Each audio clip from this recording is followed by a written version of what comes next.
महदेव्याः कुक्षिरत्नं शब्दजितवरात्मजं राजचन्द्रमहं वन्दे तत्त्वलोचनदायकम् मोक्षमार्गस्य नेतारं भेत्तारं कर्मभूभृतां ज्ञातारं विश्वतत्त्वानां वन्दे तद्गुणलब्धये अज्ञानतिमिरान्धानां ज्ञानाञ्जनशलाकया चक्षुरुन्मीलितं येन तस्मै श्रीगुरवे नमः। सत्श्रुतने नमस्कार, तारक त्रिपुटीने नमस्कार, महावित्रोने नमस्कार, असीम उपकारी आत्माने नमस्कार, महाविત્રો સમાન મુરબ્બીઓ મુમુક્ષુને નમસ્કાર। પરમ કૃપાદેવ પ્રણીત વચનામૃતજી અંતર્ગત મોક્ષમાળા શિક્ષા પાઠ 91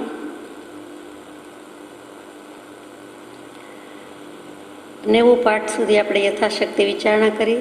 તત્વાવબોધના 17 ભાગ છે, એમાં 9 ભાગ પૂરા કર્યા। ત્રિપદીની વાત લગભગ પૂરી થઈ। હવે એના પછીનું પરમ કૃપાળુદેવની કોમેન્ટ્સ વગેરે આવે છે। તો ત્રિપદીની વાતમાં 18 દોષ 18 શંકા એના નિવારણની વાત કરી। પછી કૃપાળુદેવે કહ્યું, હવે જે કહ્યું તે વાંચીએ કે પછી મેં મારી વાત સંજીવન કરી અને લબ્ધિ સંબંધી કહ્યું, એટલે મારી વાત પુનર્જીવિત કરી, એટલે કે જતી રહી ન હતી, યાદ કરાવી, સ્મૃતિમાં લાવી કે છેલ્લે આ વાત થતી હતી કે આપ એ લબ્ધિ સંબંધી શંકા કરો કે એને ક્લેશરૂપ કહો તો એ વચનોને અન્યાય મળે છે। એ લબ્ધિ વાક્ય છે, અક્ષર ઓછા અને અર્થ ઘણો, જેનાથી આ જગતમાં કદી પૂર્વે નથી કર્યો એવો લાભ થાય, એવો લાભ તો એક જ, અને તે સમ્યક દર્શન કે આત્મજ્ઞાન, અને તે લબ્ધિ વાક્ય, અને તે લબ્ધિ વાક્ય સંબંધી તમે શંકા કરી। અહીંયા જિજ્ઞાસા નથી કહ્યું કૃપાળુદેવે, પણ તમને શંકા થઈ અને વળી એને ક્લેશરૂપ કહો છો, તે આ વચનોને અન્યાય મળે છે કે આવી લબ્ધિ વાક્યને તમે એમાં શંકા પણ કરી અને ક્લેશ પણ કર્યું। ક્લેશ એટલે શું? તો કે રાગથી કહ્યું, દ્વેષથી કહ્યું, અભિનિવેશથી કહ્યું, અવિદ્યાથી કહ્યું, અસ્મિતાથી કહ્યું, એટલે એ ઠીક નથી। ત્યાં સુધી આપણે વિચારણા કરી હતી। એમાં અતિ ઉજ્જવળ આત્મિક શક્તિ, ગુરુગમ્યતા અને વૈરાગ્ય જોઈએ છે। જ્યાં સુધી તેમ નથી ત્યાં સુધી તે લબ્ધિ વિશે શંકા રહે ખરી, પણ હું ધારું છું કે એ વેળા એ સંબંધી કહેલા 2 બોલ નિરર્થક નહીં જાય। ત્યાં વિચાર કરે છે, 3 વસ્તુની જરૂરિયાત છે, અનિવાર્યતા છે। તમને લબ્ધિમાં શંકા થવી જોઈતી ન હતી, છતાં થઈ, તો ત્યાં શંકા જ શબ્દ મૂક્યો છે કૃપાદેવે, જિજ્ઞાસા ક્યાંય મૂક્યો નથી। બહુ વિચારવા જેવી વાત છે। ખરી જિજ્ઞાસા હોય તેમ લાગતું નથી, એમ કૃપાદેવ જાણે કહેતા હોય તે રીતે વાત મૂકી છે। અહીંયા શંકા શબ્દ છે એટલે એમાં ભય પણ છે અને શંકા છે, આશંકા છે। અને ત્યાર પછી પાછું મૂકે છે કે શું વસ્તુ જોઈએ, તો કે અતિ ઉજ્જવળ આત્મિક શક્તિ, ગુરુગમ્યતા અને વૈરાગ્ય જોઈએ। તો હનુમાન જેકોબીમાં વૈરાગ્ય છે એટલો, અથવા તો એટલી અતિ ઉજ્જવળ આત્મિક શક્તિ છે, અથવા ગુરુગમ્યતા છે। જે 3 વસ્તુની ખોટ ખામી કૃપાળુદેવને લાગી તે કહી દીધું કે તે અધૂરપ છે। આમાં અતિ ઉજ્જવળ આત્મિક શક્તિ જોઈએ। શું કામ? અતિ ઉજ્જવળ અને આત્મિક શક્તિ શું? ઉજ્જવળ 2 વાર મૂક્યું, અતિ 2 વાર મૂક્યું। અતિ શું? આપણે અતિ શબ્દ તો રોજ કોઈક વાર બોલતા હશું। નાની વાતમાં પણ અતિ આનંદ થયો, અત્યાનંદ થયો, અતિશય ખુશી થઈ, તો એ અતિ એટલે ઘણું, બહુલ પ્રકારે જે કહ્યો તે અતિનો અર્થ। અહીંયા અતિશય, બહુ, ઘણું એમ હોવા ઉપરાંત શ્રેષ્ઠ, અતિ એટલે શ્રેષ્ઠ પણ કરવું। અતિ ગમ્યું એટલે સૌથી વધારે ગમ્યું, શ્રેષ્ઠ ગમ્યું। અતિ જ્ઞાન છે એટલે શ્રેષ્ઠ જ્ઞાન છે, એટલે અહીંયા શ્રેષ્ઠ કહેતા 5 જ્ઞાનમાં કેવલ જ્ઞાનની જ વાત હોય, બાકી નહીં। એટલે તમે કાંઈ કેવલ જ્ઞાનથી કહો છો, કહેનારો કેવલ જ્ઞાનથી કહી ગયો છે અને કેવલ જ્ઞાન હતું ને લબ્ધિ આપી, અને એમાં તમને શંકા પડે છે। વળી અતિ એટલે પ્રકર્ષ અને ઉત્કર્ષ। પ્રકર્ષ અને ઉત્કર્ષ કોને કહેવાય? ઉત્કર્ષ શબ્દ હજી આપણે કહીએ છીએ, ઉન્નતિ કહીએ તે। પ્રકર્ષ એટલે જેમ તેમ વાત નથી, પ્રકૃષ્ટ સ્વરૂપે કર્ષ, કસોટી કરે છે। જેમ સોનાની 4 રીતે કસોટી થાય છે, નિઘર્ષણ, તાપ, છેદન અને તાડન। સોનું ટીપે છે, સોનાને મારે છે એમ કહીએ, સોનાને અગ્નિમાં નાખે છે તો શુદ્ધ સુવર્ણ 100 ટચનું સોનું છેલ્લે હેમ ખેમ હોય તેમ બહાર આવે છે। એમાં કાંઈ ભેદ રહેતો નથી. તો એવી અતિ ઉજ્જવળ આત્મિક શક્તિથી જે વિતરાગમાં, જે સર્વજ્ઞ ભગવાનમાં, જે મહાવીર પુરુષમાં કોઈ ભેદ નહોતો, કોઈ ખામી નથી, કોઈ ખોટ નહોતું, જ્ઞાનની કોઈ કચાશ નથી. એ સંપૂર્ણ શુદ્ધ સોનું એના મુખ્યથી, એના શ્રી મુખ્યથી આ લબ્ધિ નીકળી અને સામે પણ એવી સત્પાત્રતા હતી, તો એને પ્રાપ્ત થયું. એને એટલો વૈરાગ્ય હતો વગેરે. ગૌતમ મુનિની, ગૌતમ ગણધરની વાત છે.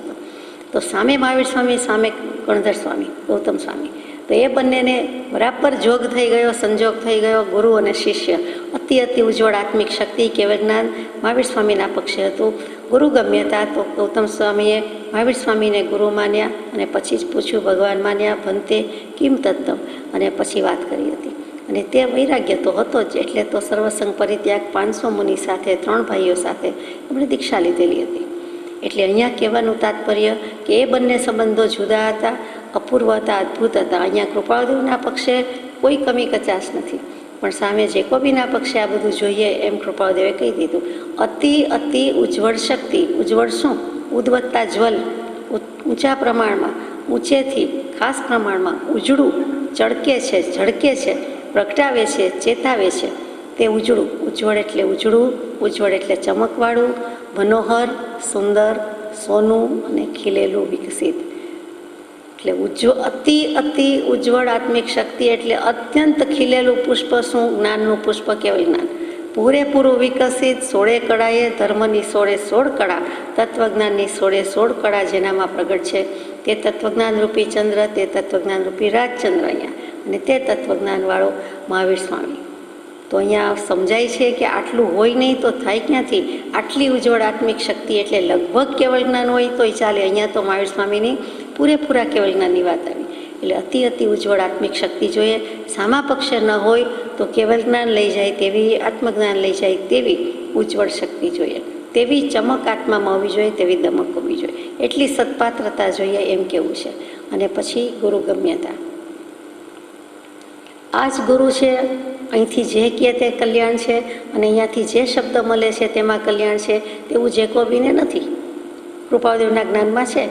તેને તો કંઈક શીખવું છે, જાણવું છે, અભ્યાસ કરવો છે, પૂછવું છે. અને કૃપાળુદેવ જેવા યુવાનને મુગ્ધા અવસ્થામાં કહેવાય, 16 વર્ષના છે, ગૂંચવી મારીશું. શતાવધાની ખ્યાતિ હજી ખબર નથી, જ્ઞાનનો કોઈ પરિચય નથી, છતાં સાંભળીને આવ્યા તે સદભાગ્ય છે. એટલા પુરુષાર્થને વંદન છે. પણ પછી એમ લાગે છે કે એટલો વૈરાગ્ય નથી, એટલી ગુરુ ગમ્યતા નથી. ગુરુ તરીકે સ્વીકાર કરીને પૂછતા નથી, અથવા પૂછ્યા પછી માથું મૂકીને હવે ગુરુ, અને હવે જે કાંઈ પૂછવું હશે તે તમને પૂછીશ, કહીશ, અને તમારી પાસેથી જ હું લઈશ, એવો કોઈ ભાવ પછી વાંચવામાં, સાંભળવામાં જણાતો નથી, જણાયો નથી. એટલે આપણે આગળ જઈએ કે બરાબર મૂકેલું છે ગુરુ ગમ્યતા. ગુરુની પાસે જે છે તે ગુરુ જે રીતે સમજાવે છે, ગુરુ જે રીતે ગમ આપે છે તે રીતે સમજવાનું છે. તે ગુરુ ગમ.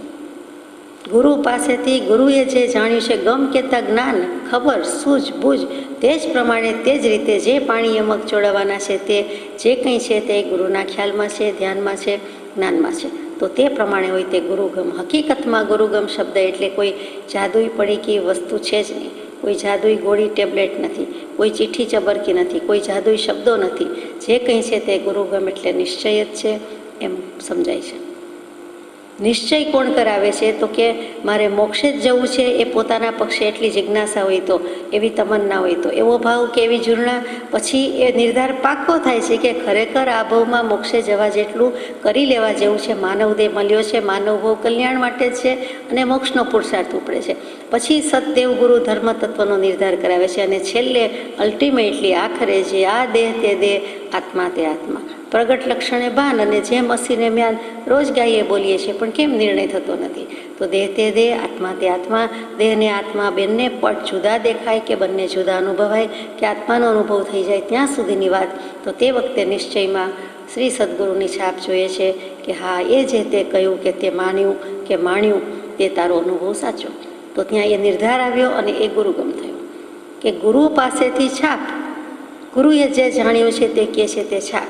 અનુભવ જો કે અનુભવનારને પોતાને થાય છે, પણ શ્રી સદગુરુદેવ એમ કહી શકે છે કે જેવો મેં આત્મા જોયો જાણ્યો નથી તેવો મારા શ્રી સદગુરુદેવે જોયો જાણ્યો. તો એના આધારે, એના બળે પોતે જો આત્મા અનુભવ્યો હોય, અહીંયા આત્માનું અનુભવી ગુરુની વાત ચાલે છે, તો તે કહી શકે કે એ જ આત્માનું સ્વરૂપ, બાકી નહીં.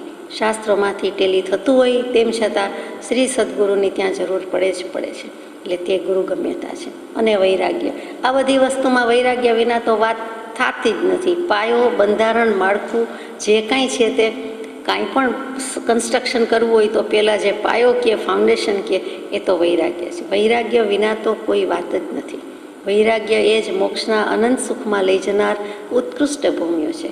આ સંસારથી, આ દેહાદિક પદાર્થ વગેરેથી, કોઈ પણ વસ્તુથી, કોઈ પણ વાતથી, વ્યક્તિથી, ભલે દુઃખ ગર્ભિત હોય તો તેમ, મોહ ગર્ભિત હોય તો તેમ, અને જ્ઞાન ગર્ભિત હોય તો તેમ, પણ વૈરાગ્ય વિના તો વાત જ નથી. વૈરાગ્યના પાઠ મોક્ષમાળામાં કૃપાદેવે 2 લખ્યા, આપણે વાંચ્યા છે. આપણે લાવવાના છે. હવે વૈરાગ્યભાઈને કહેવાનું છે કે હે જીવ, અનાસક્ત બુદ્ધિ થઈ જાય, બધામાં અનાસક્ત બુદ્ધિ વર્તે, ચેતન હોય કે જડ હોય, ઘરના હોય કે બહારના હોય, દેહ પ્રત્યે પણ અનાસક્ત બુદ્ધિ વર્તે, તે વૈરાગ્ય. જ્યાં સુધી તેમ નથી ત્યાં સુધી લબ્ધિ વિશે શંકા રહે ખરી. સ્વીકારે છે કે આ વચન તમારામાં નથી, આ ભાવ તમારામાં નથી એમ નથી કહેતા, તમારા પક્ષે ખૂટે છે એમ કૃપાદેવ કહેતા નથી, પણ જ્યાં સુધી લબ્ધિ વિશે શંકા રહે છે, શું કામ? જ્યાં સુધી આ ભાવ નથી ત્યાં સુધી. પણ હું ધારું છું કે એ વેળા એ સંબંધી કહેલા 2 બોલ નિરર્થક નહીં જાય. તો બે બોલ શું છે કૃપાદેવના? કે તમે જે યોજના યોજી તેમાં અસ્થિ અને નાસ્તિ 2 ઉપર જ આવ્યા, 1 થી 10 સુધી કેવા આવ્યા? તમે તો 2 જ વાત કહીને રહી ગઈ. 2 જ બોલ કયા? 2 જ શબ્દ અસ્થિ નાસ્તિ ઉપર જ કહ્યું છે. તો એના ઉપર યોજી જોઈ છે તેમ એમાં પણ બહુ સૂક્ષ્મ વિચાર કરવાના બાકી છે. ભલે 2 બોલની વાત લઈએ, પણ 2ના બહુ ભાંગા થાય છે, અતિ પ્રકાર થાય છે, એ તો લેવા જ પડે. અતિ ઉજ્જવળ આત્મિક શક્તિ ન હોય તો કાંઈ નહીં, પણ અતિશય ભાંગા થાય છે તેની વાત મૂકે છે કે દેહની પૃથક ઉત્પત્તિ, ચ્યવન, વિશ્રામ, ગર્ભાધાન, સંજ્ઞા, પર્યાપ્તિ, ઇન્દ્રિય, સત્તા, જ્ઞાન, સંજ્ઞા, આયુષ્ય, વિષય ઇત્યાદિ અનેક કર્મ પ્રકૃતિ પ્રત્યેક ભેદે લેતા જે વિચારો એ લબ્ધિથી નીકળે છે તે અપૂર્વ છે. એક લીટીમાં કૃપાળદેવે આખો સંસાર મૂકી દીધો, અનંત પૂતગલ પરાવર્તન મૂકી દીધા. આટલા શબ્દો મૂકવામાં કંઈ વાર લાગી? બોલવામાં તો એથી ઓછી વાર લાગે, લખવા કરતાં પણ ઓછી વાર લાગે કદાચ. તો એમાં કેવી રીતે મૂક્યું કે અસ્થિ અને નાસ્તિ વસ્તુ છે, વસ્તુ નથી, એ બંનેની દેહની પૃથક ઉત્પત્તિ સમસ્ત સૃષ્ટિના અખિલ બ્રહ્માંડમાં એક જીવ છે, એની સંખ્યા ગણેલી છે. તો કે વનસ્પતિકાય સિવાયની બધી જ અનંતમાં આવી ગઈ. તો એ બધા જ દેહ અને બધા જ આત્મા, પછી એને બધાને એક દેહ, અને એની પૃથક એટલે જુદી અલગ ઉત્પત્તિ. એક ગામમાં કેટલા, એક ઘરમાં કેટલા, એક દેશમાં કેટલા, અનેક દેશમાં કેટલા, આ કોન્ટિનન્ટ એક ખંડમાં કેટલા, આ પૃથ્વી પર કેટલા, ભરત ક્ષેત્રમાં કેટલા, પછી તો કેટલું બધું છે. 15 કર્મભૂમિ, 30 અકર્મભૂમિ, 56 અંતર્દ્વીપ, દેવગતિ, મનુષ્ય ગતિમાં જે વાત લીધી તે નરક ગતિ, તિર્યંશ ગતિ, તો આ બધા જ છે એની પૃથક ઉત્પત્તિની વાત લીધી. તો તમે કેટલા બધા પૂતગલ પરાવર્તન ફરી આવ્યા, આપણે બધા ફરી આવ્યા, તો એક દેહની જુદી વાત એ ક્યારે ઉત્પન્ન થયો, શું કામ ઉત્પન્ન થયો? તો કે ઉત્પન્ન થયો પછી ચ્યવન, તે દેહમાં થોડો કાળ રહીને પાછું મરણ થયું, ચ્યુત થયો, ત્યાંથી ભ્રષ્ટ થયો. ચ્યવન એટલે ગતિ, ચ્યવન એટલે મરણ, ચ્યવન એટલે નાશ. ચ્યુ ધાતુ છે કે ગતિ કરી, એક જગ્યાએથી બીજી જગ્યાએ આ ગતિમાં ચ્યવીને આ ગતિમાં આવ્યા, એટલે કે આ ગતિમાંથી મરીને નાશ પામીને, એટલે કે ગતિ કરી. નાશ તો થતો નથી આત્માનો, એટલે જ્ઞાની પુરુષો કેવો શબ્દ યોજે છે, એટલે ત્યાં ચ્યવન મૂકીએ છે. નથી નાશ મૂકતા, નથી મરણ મૂકતા. આત્માને મરણ નથી, દેહનો નાશ છે, પણ શબ્દ મૂકે છે ચ્યવન. એટલે બંને અર્થ સરે છે, મરણ પણ થયું અને એક ગતિમાંથી બીજી ગતિમાં ગતિ થઈ, બીજી જગ્યાએ ગતિ થઈ. અને ત્યાર પછી ચ્યવનને કોઈક વખતે વાત આવે છે તે શૂન્યતા અને રહિતતા. ત્યાં ચ્યવન શબ્દનો અર્થ એમ થઈ જાય કે આ વસ્તુ વિનાના, આ વસ્તુથી શૂન્ય, આ વસ્તુથી રહિત, તો ત્યાં પણ ચ્યવન શબ્દ મૂકે છે. અને છેલ્લે ચ્યવન એટલે આપણે જે ઘણીવાર ચોમાસામાં પાણી ચૂવે છે કહીએ છીએ, એ ચૂવું, પાણી ટપકે છે, નીતરે છે, એ જે શબ્દ છે તે પણ ચ્યવન કહેવાય. આ તો વાપરવો જ હોય તો કોઈ ના ન પાડી શકે. અને છેલ્લે રહી જાય છે તે હસવાની વાત, અણાહારી પદમાં આહારની વાત આવે છે. ચ્યવન પ્રાશ જીવન, તો એ ચ્યવન નામના ઋષિ થઈ ગયા. અને પ્રાશ એટલે જમતા પહેલાં લેવું, અશ એટલે ખાવું, વાપરવું, અને પ્રાશ એટલે પહેલાં લઈ લેવું અથવા તો વધારે લઈ લેવું અથવા ખાસ લઈ લેવું, તે ચ્યવન પ્રાશ. તો ચ્યવન ઋષિને શું થયું હતું કે બુઢાપો ગમતો નહોતો, જોઈતો નહોતો, એટલે દેવો અશ્વિની કુમાર નામના દેવોએ એમને મદદ કરી હતી અને એ ચ્યવનપ્રાશ જીવન જે કહીએ છીએ તે એવું ખવડાવીને એમને યૌવન બક્ષ્યું હતું કે આ જીવન એ યુવાન જ રહ્યા. તો એ ચ્યવનપ્રાશ એટલે જીવન ખાઈએ તો જીવતું જ રહેવાય અને ભર્યું યુવાવસ્થાવાળું જ જીવન જીવી શકાય એમ ચ્યવનપ્રાશ. એ ચ્યવન શબ્દ છે, પણ એ ચ્યવન નામના એક ઋષિ થઈ ગયા છે એટલું જ કેવું છે. અહીંયા ચ્યવન એટલે મરણ, બીજું કાંઈ નહીં. તો આટલા એક દેહમાં ઉત્પત્તિ થાય, વળી નાશ થાય એટલે કે મરણ થાય, એટલે કે ગતિ જ થાય છે. એક જગ્યાએથી બીજી જગ્યાએ ગતિ થાય છે. પછી વિશ્રામ. વિશ્રામ શબ્દ બહુ સમજવા જેવો છે. વિસામો કહીએ છીએ તે. તો વિશ્રામ શું? 4 વિસામાં શાસ્ત્રોમાં કયા છે. સ્મશાને જતા કરે તે ઘરેથી દેહને લઈ જાય અને પહેલાં કોઈક પાણીની પરબ જેવું આવે, સ્નાનાગાર આવે, ત્યાં પણ વિસામો લે. ટૂંકમાં 4 વિસામાં કહે. અને જે છે તે આપ જાણો છો, વ્યવહારમાં વધારે જાણો છો. એ જ 4 વિસામામાં અહીંયા વિશ્રામ શું? તો કે એક દેહમાંથી એટલે કે એક આત્મા એક દેહને છોડીને બીજા દેહમાં જાય છે ત્યારે વધુમાં વધુ 4 જ સમય લાગે છે. પણ એ 4 સમય વાળો જીવ, વધુમાં વધુ 4 સમય વર્તી રહેલો જીવ, એને તમે ક્યાં મૂકો? એને આપણે કઈ કેટેગરીમાં મૂકીએ? નરક ગતિમાંથી મનુષ્ય ગતિમાં, મનુષ્યમાંથી તિર્યંશમાં, તિર્યંશમાંથી દેવમાં, જ્યાં પણ એક ગતિમાંથી બીજી ગતિમાં કોઈ એક જીવ જાય છે ત્યારે વચ્ચે જે ટાઈમ આવ્યો, અંતરાલ આવ્યો, ઇન્ટરવલ આવ્યો, કેટલો આવ્યો? વધુમાં વધુ 4 સમય. ઓછામાં ઓછો એક સમય તે સિદ્ધ ભગવંતને છે, કોઈને 2 છે, કોઈને 3, કોઈને 4. તો 4 સમય એટલે આંખના પલકારાનો અસંખ્યાતનો ભાગ. પણ એ જીવો આ બધું લખાતું નોંધાતું હોય ત્યારે કેવલજ્ઞાનીના જ્ઞાનમાં તો એ પણ છે. તો એ જીવોને ક્યાં સમાવેશ પામવો? તો એમ સમજાય છે કે જન્મે, મરે અને પછી જે વચ્ચેનો સમય છે, 2 ગતિ વચ્ચેનો ટ્રાન્ઝિશન પીરિયડ, સંક્રાંતિકાળ, તે વિશ્રામ, તે વિસામ. ગતિ તો કરે જ છે, તો તે વિશ્રામ કહેતા સાદી ભાષામાં વાટે વહેતા જીવ. કેટલીક વખત એમ પૂછાતું હોય છે, ઘણા ધાર્મિક પરીક્ષા આપતા હોય એમાં પણ પૂછે, કેટલીક વખત શિક્ષણ આપતા હોય એમાં પણ પૂછે. તો એ વાટે વહેતા જીવ છે, એટલે કે રસ્તે પડી ગયેલા જીવ, હજુ રસ્તામાં છે, એકેય ગતિમાં નથી. એટલે ગતિ તો કરે જ છે, ગમન તો કરે જ છે, પણ એક ગતિમાંથી બીજી ગતિમાં હજી એનું સ્થાન મુકરર થયું નહીં, અથવા એણે લીધું નથી. નક્કી થઈ ગયું પણ લીધું નથી, એટલે કે બીજે જન્મ્યો નથી.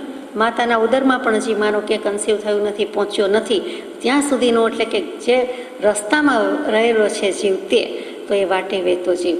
અને વાટે વહેતા જીવને અહીંયા વિશ્રામમાં લઈ લીધું લાગે છે. કે એ પણ તમારે વિચારવું જોઈએ કે એક જીવ, આટલા જીવ જન્મે છે, જીવે છે અને મરે છે, પણ આ એક સ્ટેજ પણ બાકી રહ્યું કે એક જગ્યાએથી બીજી જગ્યાએ જાય છે.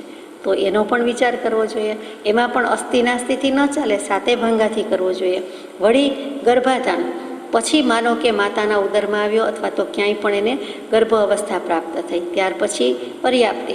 એને કેટલી વખતમાં પર્યાપ્તિ પ્રાપ્ત કરી? તો કે અંતર્મુહૂર્તમાં, વધુમાં વધુ અંતર્મુહૂર્તમાં જ, જઘન્ય પણ અંતર્મુહૂર્ત, વધુમાં વધુ પણ અંતર્મુહૂર્તમાં 6 પર્યાપ્તિ પ્રાપ્ત કરી લે છે. મનુષ્યોને એટલે આપણને 6 પર્યાપ્તિ છે, કુલ વધુમાં વધુ 6 જ પર્યાપ્તિ હોય, આપણને પૂરેપૂરી બધી એ જ છે. ઓછામાં ઓછી કોઈ પણ એક જીવને 4 પર્યાપ્તિ હોય. તો ત્યાં આહાર, શરીર, ઇન્દ્રિય, શ્વાસોચ્છ્વાસ, ભાષા અને મન, તો આ 6 પર્યાપ્તિ લઈને જીવે છે. હવે પર્યાપ્તિ ખબર છે જેકોબીને? કાંઈ ખબર નથી. તો કે આ બધું વિચારવું જોઈએ કે વાટે વહેતા જીવને શું હોય, પછી આ લોકોને શું હોય. વાટે વહેતા જીવને આહારી કેવો કે અનાહારી કેવો? અનાહારી પદ એટલે આપણે સિદ્ધને જ કહીએ, પણ આ રસ્તે ચાલ્યો જતો જીવ હોય 4 સમયવાળો, એને શું કહેવાય? હું સમજુ છું ત્યાં સુધી એને પણ અનાહારી પદ કહેવાય. એને શેનો આહાર છે ત્યારે? શેનોય નથી. જોકે દલીલ ખાતર તો કહેવાય જાય કે એને કર્મણ શરીર તો છે જ ને, એટલે એ એક જાતનો આહાર જ કહેવાય ને. ત્યારે એમને તો જાતો જ નથી ને, પોતાનું કર્મણ શરીર, તેજસ શરીર તો સાથે જ છે, પણ એને અત્યારે આપણે આ અપેક્ષાએ આહાર નથી કહેતા, એટલે એ અનાહારી પદ છે. તો આવા બધા ઝીણા સૂક્ષ્મ વિચારણા કરવી જોઈએ. અને પર્યાપ્તિ શું એ સમજે નહીં, અને અંતર્મુહૂર્તમાં જ બંધાઈ જાય એમ પણ ખબર નથી, એ કંઈ વિચાર કરતા નથી, આપણે નથી કરતા, તો આપણે કરવા યોગ્ય છે. એટલે એ આપણને સૂક્ષ્મતાએ લઈ જાય છે, ઉપયોગ સૂક્ષ્મ થઈ જાય છે, સર્વજ્ઞના જ્ઞાન પરવારી જવા એવું થાય છે. ત્યાર પછી પર્યાપ્તિ બંધાયા પછી તરત જ ઇન્દ્રિયમાં પરિણમન છે. 1 ઇન્દ્રિય, 2 ઇન્દ્રિય, 3 ઇન્દ્રિય, 4 ઇન્દ્રિય, 5 ઇન્દ્રિય. પહેલી પર્યાપ્તિ કહેવાય. માતા પિતાના સંયોગથી માતાના ઉદરમાં જે વખતે કન્સીવ થાય છે તે પહેલો સમય, તે ગર્ભ, તે બીજ રોપાયું, એટલે તો એમાંથી બાળક કે ગર્ભ કે જન્મી શકે છે. નહીં તો ઉગે કેવી રીતે, વિકાસ કેવી રીતે થાય જો કાંઈ જ ન હોય તો?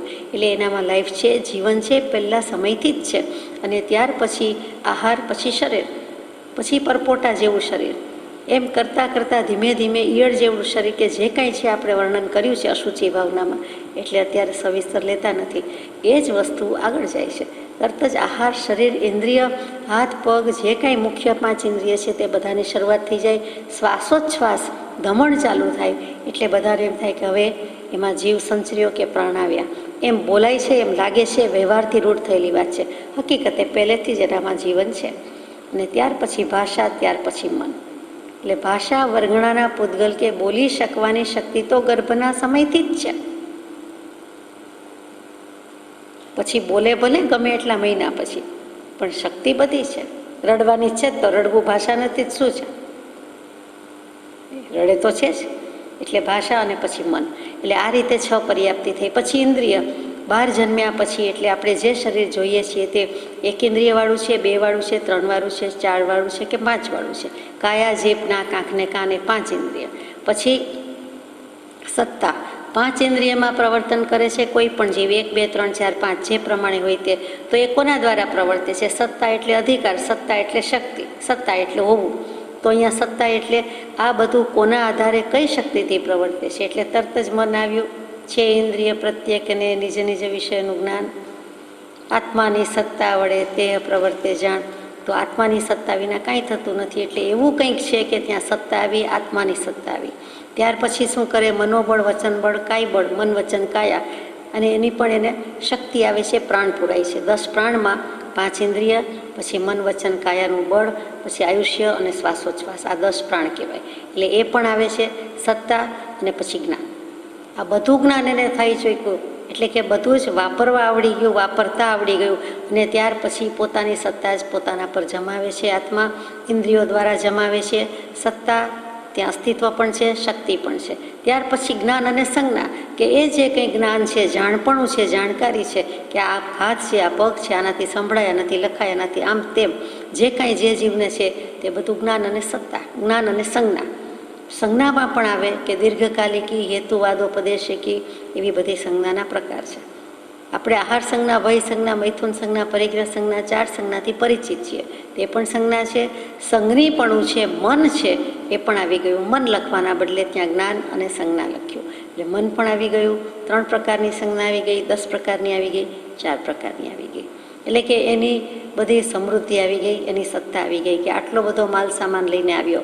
શરૂઆત થઈ હતી મરણ, પછી જીવન, ગર્ભથી અને ચ્યવનથી ને વિશ્રામથી, ત્યાંથી અહીં સુધી આવ્યા. પછી આયુષ્ય, કેટલું આયુષ્ય ભોગવવાનું છે, જ્યાં સુધી જીવે છે ત્યાં સુધીનું આયુષ્ય. અને એ આયુષ્ય ક્ષણ ક્ષણ, સમય સમય, કે જેટલા વર્ષ કે સેકન્ડ કે બધું ભોગવતા ભોગવતા શું થાય છે? તો કે વિષય કશાય કર્યા કરે છે. શુદ્ધ ભાવની તો ખબર નથી. એટલે જે પણ કોઈ ગતિમાં જીવ છે તે બધા જ જન્મી ગયા, અને ખબર હોય તો પણ થયા કરે છે, કર્યા કરે છે. તો એ વિષય કશાયમાં પ્રવર્તે છે. એમ અનેક પ્રકારે કર્મ પ્રકૃતિના ભેદ છે. તો કે તમે આ બધો વિચાર કર્યો છે? અગર તો કર્મના ભાંગા ભેદ લીધા છે. એમ આયુષ્ય, વિષય ઇત્યાદિ અનેક કર્મ પ્રકૃતિ પ્રત્યેક ભેદે લેતા જે વિચારો એ લબ્ધિથી નીકળે તે અપૂર્વ છે. પાછી લબ્ધિ પર જ વાત ગઈ કે આ બધું થોકબંધ જ્ઞાન જેનામાં છે તે થોકડા, સ્તોક સંગ્રહ, અને તે બધું મૂળ આગમની વાત, એમાંથી પેરેગ્રાફ લીધેલા હોય તે, અને તે બધું નીકળું ક્યાંથી, આવ્યું ક્યાંથી, મૂળ ક્યાંથી, આત્મા થઈને આત્મા બેઠો, એના શ્રી મુખ્યથી નીકળ્યું તે લબ્ધિ વાક્ય. એટલે તમે વિચાર કર્યો છે કે લબ્ધિ વાક્યમાં કેટલું કૌવત દૈવત હોય? આ બધું ક્યાંથી આવ્યું? અહો સત્પુરુષના વચનામૃત મુદ્રા સત્સમાગમ. એ વચનામૃતનું બળ છે. વચનામૃતનું બળ આવે ક્યાંથી? તો કે જે તે વ્યક્તિ, જે તે સત્પુરુષ, જે તે સર્વજ્ઞ કેવલ જ્ઞાની, જે તે સદગુરુ, એના મુખથી આવ્યું. એટલે આ બધો વિચાર કરવાનો છે એમ કહે છે. અને એ અપૂર્વ છે. જ્યાં સુધી લક્ષ્ય પહોંચે ત્યાં સુધી સઘળા વિચાર કરે છે, પરંતુ દ્રવ્યાર્થિક, ભાવાર્થિક નયે આખી સૃષ્ટિનું જ્ઞાન એ 3 શબ્દોમાં રહ્યું છે, તેનો વિચાર કોઈક જ કરે છે. આ બધા જ થોકડા આપણે વાંચીએ, વિચારીએ, બધું જ કરીએ, પણ તે બધો જ ભાવ અથવા તે બધું જ જ્યાંથી નીકળ્યું છે ત્યાંથી એ વિચાર કરતા નથી કે એ કોણે કહ્યું કે સર્વજ્ઞતા એટલે શું. સર્વજ્ઞતાના લક્ષ્ય કરતા નથી. લક્ષ્ય પહોંચે એટલે જ્યાં સુધી નિશાન લાગે ત્યાં સુધી, જ્યાં સુધી ચિહ્ન પહેચાન જે થાય છે ત્યાં સુધી, જેટલો ઉપયોગ રહે છે એટલું, જેટલું ધ્યાન પડે છે એટલું, જેટલી એની પહોંચ પડે છે આવે છે ત્યાં સુધી એ વિચાર કરે છે. એની શક્તિ પ્રમાણે લાંબા લાંબા બધા વિચાર કરે છે, સઘળા વિચાર કરે છે એમ શબ્દ મૂક્યો છે. પણ આ વિચાર કર્યા પછી એમ વિચારતો નથી કે દ્રવ્યાર્થિક અને પર્યાયાર્થિક નહીંથી આ રહેલું છે. બધું જ દોડે પણ આ દ્રવ્ય દૃષ્ટિએ આમ છે ને પર્યાય દૃષ્ટિએ આમ છે એમ વિચારતો નથી. આપણે તો વિચારી લીધું છે આટલા પાઠમાં કે દ્રવ્યાર્થિક નહીંથી આ પ્રમાણે છે અને પર્યાયથી આ પ્રમાણે છે. દ્રવ્યાર્થિક નહીં એટલે નહીંના જ પ્રકાર થયા, મુખ્ય 2 પ્રકાર. એમાં દ્રવ્યાર્થિક નહીં એટલે નૈગમ, સંગ્રહ અને વ્યવહાર, આ 3 નહીંથી વાત આવે. નૈગમ, સંગ્રહ અને વ્યવહાર. પર્યાયાર્થિક નહીં એટલે ઋજુસૂત્ર, શબ્દ, સમભિરૂઢ અને એવંભૂત, આ 4 નહીંથી વાત આવે. એટલે 7 નહીંમાં આખું બધું આવી ગયું, કાંઈ બાકી રહેતું નથી. પછી ઉપનય 700 છે અને આમ તો અનંત નહીં છે.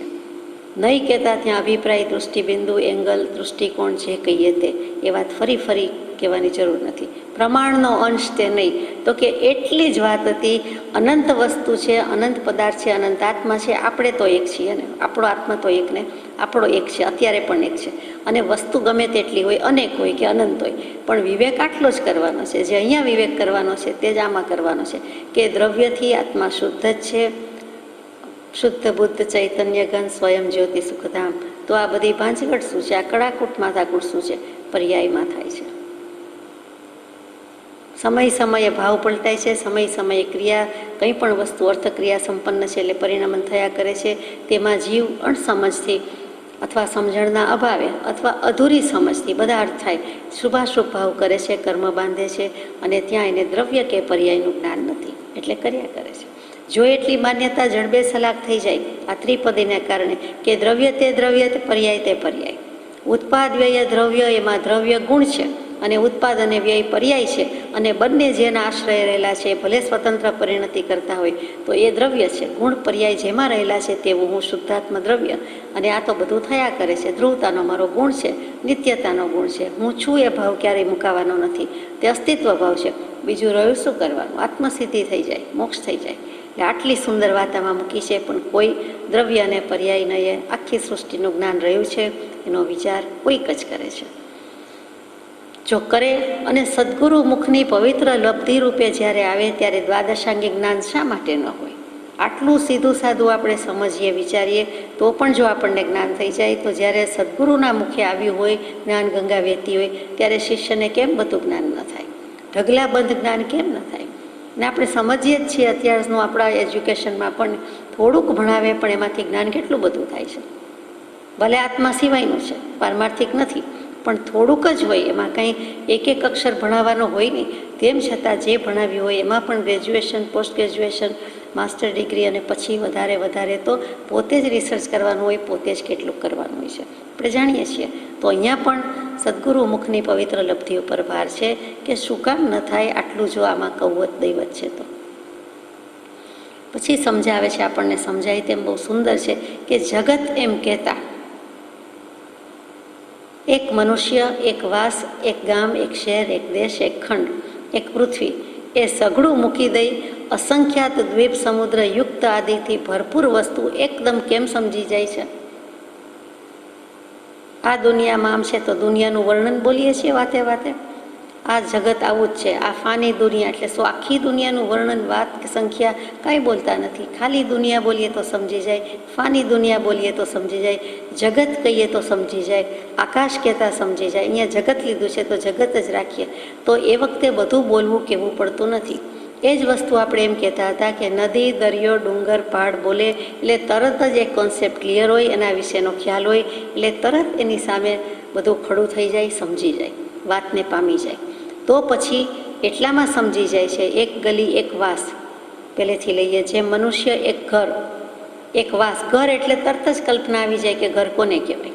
પછી વાસ, કોઈ પણ શેરી, ગલી, પોળ, મોહલ્લો, પાડો, એ બધું જ વાસ કહેવાય.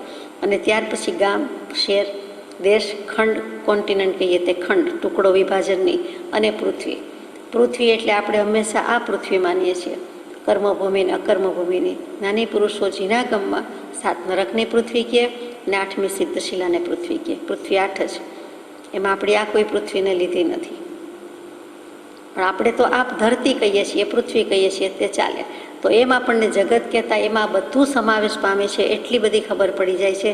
એટલું જ નહીં, અસંખ્યાત ઇન્યુમરેબલ સંખ્યામાં ન આવી શકે એટલું 29 સુધી તો જીનાગમમાં સંખ્યા છે. એથી વધારે અસંખ્યાત એવા દ્વીપ રહેલા છે, સમુદ્ર રહેલા છે.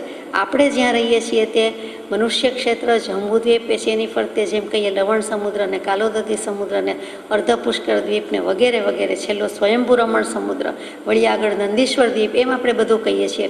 તો બધું સમજી જાય છે કે પૃથ્વી કહેતા બધું રહેલું છે, તેનો વ્યાપ આપણને આવી જાય છે. તો શું કામ, કેમ સમજાય છે? પોતે જ જવાબ આપ્યો છે. એનું કારણ માત્ર એટલું જ કે તે શબ્દની બહોળતાને સમજ્યું છે. જગત શબ્દનો કોન્સેપ્ટ ક્લિયર છે, એની બહોળતાને સમજ્યો છે. બૃહદ મુંબઈ એમ કહેવાતું, ધ ગ્રેટર બોમ્બે, એટલે બૃહ ધાતુ છે, એના ઉપરથી બૃહદ થયું, મોટું, વિશાળ, વિશાળકાય, વિરાટકાય. તો અહીંયા બહોળતા, એની વિરાટતા, એનું બહુપણું, બહત, પછી અનેક, વધારે, અધિક, જે કંઈ શબ્દો છે તે બહુલ શબ્દ આવ્યો, અહીંયા બહુ શબ્દ આવ્યો, બહોળતા આવ્યો, એટલે એ પણ કહી દઉં કે બહુલ શબ્દ પરથી આવ્યું, એ બૃહ ધાતુ પરથી આવ્યું. ને બહુલ પક્ષ એટલે જ વદ પક્ષ, કૃષ્ણ પક્ષ, અને એના પરથી જ વદી આવ્યું. બહુ એનું વહુલ થઈ ગયું અને એનું વદ થઈ ગયું, એનું વદી થઈ ગયું. તે અહીંયા એનો અર્થ આપણે લેવાનો નથી. અહીંયા બહુલ એટલે આટલું જ છે. બહોળતા એટલે કે શબ્દની બહોળતા, એના કરતાં લક્ષની બહોળતા. તો લક્ષ્ય શબ્દ વિચારવાનો છે, બહોળતા શબ્દ વિચારવાનો છે, કે એને સમજ્યું છે. તો જગત કહેતા જગત શબ્દ સમજ્યા છીએ, પણ લક્ષ્ય એટલે શું? તો કે એકલું લક્ષ્ય કહે એટલે આપણને લાખ જ યાદ આવે, લાખ રૂપિયા, લાખ વસ્તુ. એ લક્ષ્ય એટલે લાખ. પછી લક્ષ્ય એટલે ધ્યાન પડ્યું, ઉપયોગ ગયો, એ કહીએ. બીજું લક્ષ્ય એટલે નિશાના લગાવવું, ચોટ લગાવી, તાકીને કરવું, તો એ પણ લક્ષ્ય કહીએ કે લક્ષ્ય વિનાના બાણ છે. નિશાન ક્યાં લગાવવું છે ખબર નથી, ને બાણ ફેંક્યા કરીએ છીએ, તીર માર્યા કરીએ છીએ. તો પણ કંઈક ટાર્ગેટ તો હોવું જોઈએ કે નહીં, કે ક્યાં લગાવવાનું છે, તો એ કરવાનું છે. પછી પરિભાષાનું પૂરેપૂરું નિરૂપણ કરવું, પરિભાષા ઓળખવી, ભાષા, પરિભાષા, કે લક્ષ્ય શું, કે જગત કહેતા શું કહેવું છે, જીનાગમને પૃથ્વી કહેતા શું કહેવું છે, એ બધો જ વિચાર કરવો. અને ગૌણ અર્થનો પણ વિચાર કરવો. અહીંયા કૃપાળદેવ લક્ષ્ય શબ્દ જેમ તેમ ન મૂકે. લક્ષ્યની બહોળતા એટલે લક્ષ્ય કહેતા ગૌણ અર્થ પણ વિચારવો અને સોચ વિચાર કરવો. પરિભાષાનું નિરૂપણ કરવું એટલે બધું જ સમજાય છે કે મુખ્ય શું અને ગૌણ શું. મુખ્ય દ્રવ્યાર્થિક નહીંથી આમ કહેવાય છે, આની મુખ્યતાએ આ વાત કહેવાય છે, આની ગૌણતાએ આ વાત કહેવાય છે. 1 કલાક અત્યારે સ્વાધ્યાય કરીએ, એમાં અત્યારે 91મો શિક્ષા પાઠ જ કરીએ, એટલે શું બીજો સ્વાધ્યાય ન કહેવાય, બીજી વસ્તુ સ્વાધ્યાય ન કહેવાય, બીજા પાઠ વાંચીએ તો ન કહેવાય, બીજે વાંચીએ બીજી જગ્યાએ તો ન કહેવાય, બધું કહેવાય. અત્યારે આ વાત, આ અપેક્ષાએ કહેવાય છે કે આ જગ્યાએ, આ હોલમાં, આ ખંડમાં, આજની તારીખમાં, અત્યારે આ સમયે 1 કલાક આ પાઠ કે 2 પાઠ કે 3 પાઠ વંચાય છે કે વાંચીએ છીએ, તો ત્યાં મુખ્યતા શું આવી અને ગૌણતા શું આવી. ગૌણતા એ ભલે ને બધું જ કહેવાય છે, ગૌણતા એ બધું રહ્યું છે. સ્વાધ્યાયની આગળ પાછળ અથવા ચાલુ સ્વાધ્યાયમાં આપણે ભક્તિમાળા બધું કરીએ તો એ ગૌણતા એ રહેલું જ છે, પણ મુખ્યતા એ સ્વાધ્યાય રહેલો છે. એટલે ત્યાં મુખ્યતા અને ગૌણતા છે, તો લક્ષ્ય કહેતા ગૌણતા એ વિચાર કરવો. એકલી વસ્તુ એમને નથી. એકલું આત્મા બોલીએ, દ્રવ્યથી આત્મા, પર્યાયથી તો જે છીએ તે, કે મનુષ્ય છીએ, સ્ત્રી છે, પુરુષ છે, ભાઈ છે, બેન છે, આવડા છે, તેવા છે, ક્યાં બેઠા છે, શું છે, વગેરે, એ બધું જગત જ્ઞાન ઉપયોગનું પર્યાયવાળું આવ્યું.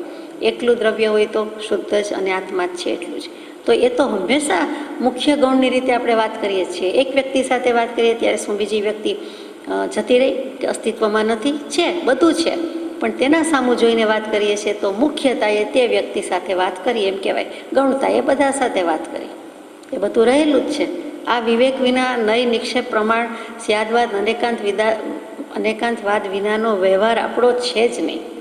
આપણે સ્વીકારીએ છીએ, પણ લક્ષ નથી. તો એ લક્ષ કરવો, એ લક્ષની બહોળતા થઈ. આ લક્ષની વાત થઈ અને બહોળતાની વાત થઈ, કે એને આકાશ જેટલું અસીમ અનંત વિચારવાનું છે.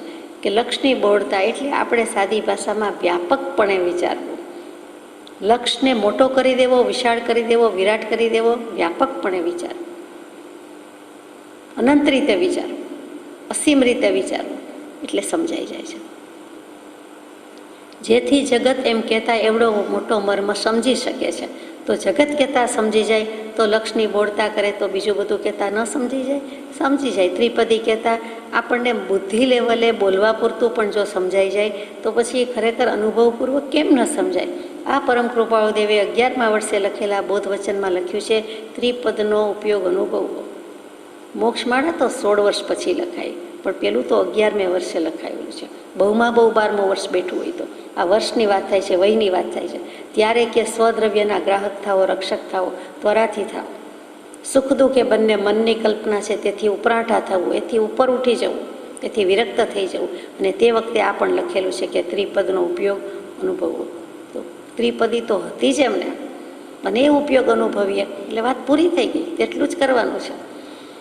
એના માટે શું જોઈએ? રુજુ અને સરળ સત્પાત્ર શિષ્યો નિર્ગ્રંથ ગુરુથી એ 3 શબ્દોની ગમ્યતા લઈ દ્વાદશાંગી જ્ઞાન પામતા હતા.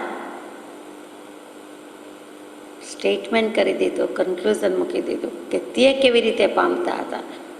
તો કે રુજુ અને સરળ શિષ્યો હતા. રુજુ શું અને સરળ શું? તો કે રુજુ કહેતા આપણે સરળ કહીએ છીએ. અહીંયા કૃપાદેવે બંને વિશેષણ જુદા મૂક્યા એટલે એનો અર્થ બંને જુદો થાય. તો રુજુ એટલે આર્જવ ગુણ જે આવે છે, સરળતાનો ગુણ કહીએ છીએ તે. તો કે તે જ ગુણ છે નમ્રતા, વિનય અને સરળતા. એ ત્રણેય શબ્દ કેવા છે. એ નમ્રતા અને વિનયનો સરવાળો સરળતામાં આવે. એ રુજુ છે, સીધા છે. એમાં કાંઈ બીજું આવતું જ નથી. વાંકું ચૂકવું કે વાંકી દૃષ્ટિથી વિચાર કરવાનો, તીરછી દૃષ્ટિથી, કટાક્ષ દૃષ્ટિથી કે જરાક વચ્ચે કંઈક ઊભી દૃષ્ટિથી કે આડી દૃષ્ટિથી આવતું જ નથી. બિલકુલ સીધા.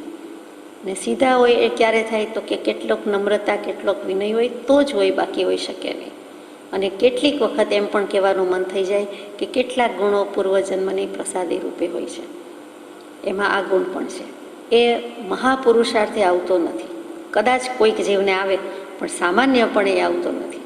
એ જે પૂર્વના સંસ્કાર લઈને આવ્યા હોય તેના કારણે જે સરળતા, જે વિનય, જે નમ્રતા, જે લઘુતા આવે એ પછી આવતી નથી. આ પૂર્વની પ્રસાદી છે. જે કૃપાદેવે સજ્જનતાના પાઠમાં મૂક્યું હતું, 12મા પાઠમાં, ક્રમાંક 12માં, કે આંખને વધારી શકાતી નથી પણ કાનને વધારી શકાય છે. અને સરળ અને સત્પાત્ર શિષ્ય. સરળ શું? તો કે ત્યાં સરળ એટલે સીધા જ આજ્ઞાંકિત, સીધી લીટીમાં દોરાય. કાંઈ પણ અંકન કરવું હોય, આંકવું હોય, ડ્રો કરવું હોય, જે હોય તે તો અંકન જ છે. એટલે આજ્ઞા અંકન થઈ જાય, તે એકદમ સીધે સીધી થઈ જાય. ત્યારે હલબલી ન જાય. કોઈ હલાવી નાખે તો વાંકું થઈ જાય, સીધું આંકી શકતા નથી. તો આજ્ઞા એટલે આજ્ઞા, સ્વભાવમાં રહેવું, વિભાવથી મુકાવું, અથવા જે કરવાનું કહ્યું તે આજ્ઞા, અને તે ન કરે એટલે સ્વચ્છંદ, સીધી વાત છે. તો આ અને જ્ઞા, આ કહેતા આત્મા, આ કહેતા જે પુરુષથી, મૂળ પુરુષથી, આદિ પુરુષથી આવે છે, તે મૂળમાંથી આવે છે, એના સ્વભાવમાંથી આવે છે, એની શુદ્ધિમાંથી આવે છે. તે પણ આ એટલે ચારે બાજુથી, આ સમંતા, બધી બાજુથી, ચારે બાજુથી આ મર્યાદાપૂર્વક આત્મામાં જ રહીએ. ક્યારે રહીએ? તો કે સ્વભાવમાં જ રહીએ. વિભાવ પરિણતિમાં ન જાય તો પોતાની લક્ષ્મણ રેખા તે છે. અને એક ન સમજાય ત્યાં સુધી એવું જે કંઈ સમજાવે છે, સમજાવ્યું છે તે કેનારા પ્રત્યેનું લક્ષ્ય. તો કેનારું કોણ? તો કે અહીંયા સદગુરુમુખ. અને એની આજ્ઞા, એના કયા પ્રમાણે કરવું તે આજ્ઞાંકિત. એટલે આજ્ઞાંકિતતા હોવી તે સરળતાનો ગુણ છે. વાળીઓ વળે જેમ હેમ. સોનું વાળ્યું વળે એવી રીતે જે વળી જાય, કીધું કરે તે. એટલે રુજુ અને સરળ સત્પાત્ર શિષ્યો હતા. અને નિર્ગ્રંથ ગુરુ પણ હતા. અંતરંગ ગ્રંથિ ને બાહ્ય ગ્રંથિ, અંતરંગ પરિગ્રહ ને બાહ્ય પરિગ્રહથી નિવર્ત્યા હોય તેને નિર્ગ્રંથ ગુરુ કયા. અહીંયા જ્યારે નિર્ગ્રંથ ગુરુ કહે છે ત્યારે અર્યંત અને સર્વજ્ઞ એટલે અર્યંત અને સિદ્ધની જ વાત આવે, સીધી સાદી રીતે. કારણ કે મહાવીર સ્વામીને ગૌતમ સ્વામીના લબ્ધિ વાક્યની વાત ચાલી રહી છે. એટલે તે તો નિર્ગ્રંથ ગુરુ પરમ ગુરુ હતા. પરમ નિર્ગ્રંથ ગુરુ સર્વજ્ઞ દેવ હતા. પરમ ગુરુ નિર્ગ્રંથ, સર્વજ્ઞ દેવ. એટલે ત્યાં તેવા પુરુષની વાત છે. એટલે 3 શબ્દોની ગમ્યતા લઈ દ્વાદશાંગી જ્ઞાન પામતા હતા. એનો કહેનારોય શું હતો, એનો ઝીલનારોય શું કહેતો હતો, એમ કૃપાદેવને જેકોબીને લક્ષ્ય કરાવવો છે અને કરાવવાનો પ્રયત્ન છે. તો એ 3 શબ્દોની ગમ્યતા, એની જાણકારી, એનું જ્ઞાન લઈને પછી દ્વાદશાંગી જ્ઞાન પામતા હતા. ટૂંકમાં તમારા ગજા નથી એમ કૃપાળુદેવે સાદી ભાષામાં કહી દીધું કહેવાય. જો ગુજરાતી અને રૂબરૂ હોય અને સમજી શકે તો આમાં જવાબ આવી જાય છે. અને તે લબ્ધિ અલ્પજ્ઞતાથી વિવેકે જોતા ક્લેશરૂપ પણ નથી. પાછું કૃપાળુદેવ ક્લેશવાળું લાવ્યા કે તમે જે લબ્ધિ વાક્ય સંબંધી શંકા કહો છો અથવા એને ક્લેશરૂપ કહો છો તો એ યોગ્ય નથી ને એ અન્યાય, એ વચનોને અન્યાય મળે છે. એટલે કે ન્યાય મળતો નથી. તો અહીંયા પોતે ન્યાય આપ્યો, જસ્ટિફાય કર્યું બરાબર કે તમે અલ્પજ્ઞતાથી હું જોઉં છું તો પણ એ લબ્ધિ વિવેકે જોતા, જડચેતનનો વિવેક કર્યો હોય, હિતાહિતનો વિવેક કર્યો હોય, સાચા ખોટાનો વિવેક કર્યો હોય તો એ ક્લેશરૂપ પણ નથી. અહીંયા આ 91મો પાઠ પૂરો થાય છે. શિક્ષા પાઠ 92, તત્વ અવબોધ ભાગ 11. એમ જ 9 તત્વ સંબંધી છે. જે મધ્ય વયના ક્ષત્રિય પુત્ર જગત અનાદિ છે એમ બે ધડક કંઈ કરતાને ઉડાડ્યો હશે, તે પુરુષે શું કંઈ સર્વજ્ઞતાના ગુપ્તભેદ વિના કર્યું હશે? ફરીથી આ જ વાત આગળ ચાલે છે. એમની બેઠક મિટિંગ હજુ પૂરી થઈ નથી, એ આગળ ચાલે છે. લબ્ધિ વાક્યની વાત પૂરી કરી કે જેવું લબ્ધિ વાક્ય સંબંધી કહ્યું શિક્ષા પાઠ 92નું પેલું જ વાક્ય એમ જ 9 તત્વ સંબંધી છે. એટલે કે જાણી એને પણ તમે લબ્ધિ વાક્ય જ ગણો. જે મધ્ય વયના ક્ષત્રિય પુત્રે જગત અનાદિ છે એમ કહી બેધડક કઈ કરતાને ઉડાડ્યો. હવે કોની વાત આવી? મધ્ય વયના, મિડલ એજ ક્ષત્રિય પુત્ર. ક્ષત્રિય પુત્ર 24 તીર્થંકર છે. છેલ્લા ચરમ તીર્થંકરની વાત ચાલે તે શ્રી મહાવીર સ્વામી. જ્ઞાત પુત્ર શ્રમણ ભગવાન મહાવીર ક્ષત્રિય પુત્ર લખ્યું અને મધ્ય વયના લખ્યું. મધ્ય વય કેમ તો કે દીક્ષા લીધી ત્યારે 30 વર્ષના હતા અને 12.5 વર્ષ સુધીનો પુરુષાર્થ કર્યો, પ્રચંડ પુરુષાર્થ કર્યો. એટલે બીજા 12.5 ગણો એટલે 42 વર્ષના થયા ત્યારે કેવલ જ્ઞાનની પ્રાપ્તિ થઈ છે. તે મહાવીર સ્વામીએ એટલે કે એજ ભલે મધ્યમ હોય ગઈ છે, તે મિડલ એજ કહી દીધી, પણ તેમનું જ્ઞાન કેવું હતું? વિશુદ્ધ, શુદ્ધ, પરિપૂર્ણ કેવલ જ્ઞાન હતું. એવા ભગવાને જગત અનાદિ છે એમ કહીને, આ જગત કોઈ દિવસ કોઈએ બનાવ્યું નથી, અનાદિ છે.